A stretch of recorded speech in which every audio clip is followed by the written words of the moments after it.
La nuit du jeudi au vendredi, nous avons l'adoration nocturne. Les frères et sœurs se relaient dans la prière.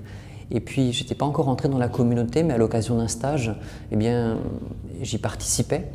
Et puis un jour, au cœur de la nuit, le sentiment d'une présence dans la pièce qui était une présence de plénitude et qui m'interpellait, qui m'a beaucoup touché. Et puis un autre moment aussi de prière, d'adoration.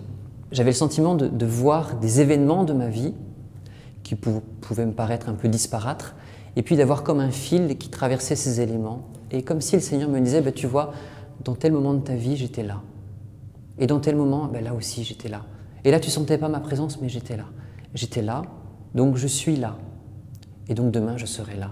Et donc il y avait comme un chemin d'ouverture, de liberté qui se proposait à moi. Et ça m'a donné une grande joie pour me donner. Elle me semble toute banale, toute ordinaire, c'est-à-dire une vocation à la fois monastique, c'est-à-dire de prière, avec matin, midi et soir, enfin vraiment une vie qui est ponctuée par des temps de prière, des temps aussi de vie communautaire, toute simple, toute banale, enfin les temps de repas qui sont pris communautairement, même s'ils sont pris en silence, mais comme pour mieux être à l'écoute de l'autre et à l'écoute finalement du tout autre, de Dieu, et puis aussi des temps de ora et labora, comme disait Saint Benoît, ou des temps de prière, mais aussi des temps de travail.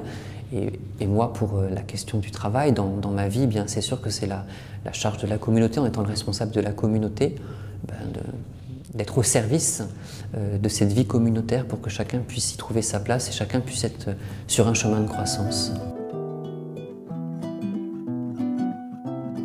En prononçant ce vœu, c'est de dire, au fond, je vais être sur un chemin de croissance pour toujours plus vivre la chasteté, toujours plus vivre la pauvreté et l'obéissance. Et ça me semble important parce que notre vie chrétienne, ma vie religieuse, c'est une vie qui est dynamique, c'est-à-dire qui est en croissance toujours. Ce n'est pas quelque chose de statique. J'ai prononcé quelque chose que je vivais déjà et maintenant il faut que je tienne absolument comme une citadelle, il faut que je me garde de ce qui va contre la pauvreté, la chasteté, contre l'obéissance, mais plutôt comment aujourd'hui mieux vivre la chasteté, mieux vivre l'obéissance, mieux vivre la pauvreté. La prière et la vie, c'est appelé à être tout un, c'est-à-dire au fond que toute chose de mon quotidien, aussi bien dans la vie liturgique, dans la vie de prière, mais aussi dans toutes les rencontres, dans tous les gestes du quotidien, ce soit habité par la prière, ce soit vécu sous le regard de Dieu et avec sa présence. Alors, je dirais, elle peut mieux faire.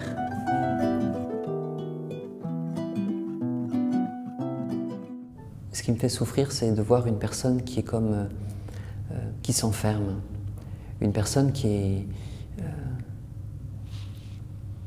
vit un moment difficile dans sa vie, dans sa relation à Dieu, dans sa relation aux autres, et de me sentir impuissant. De ne pas savoir quoi dire, quoi faire. Et ce sentiment d'impuissance, il est douloureux.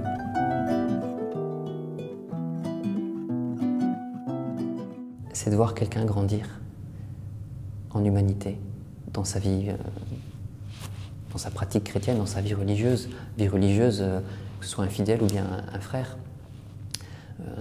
De voir quelqu'un qui s'ouvre au don de Dieu et qui avance sur un chemin de liberté. Être témoin de l'œuvre de Dieu dans la vie de quelqu'un, qu'est-ce que c'est beau. Et ça me donne beaucoup de joie.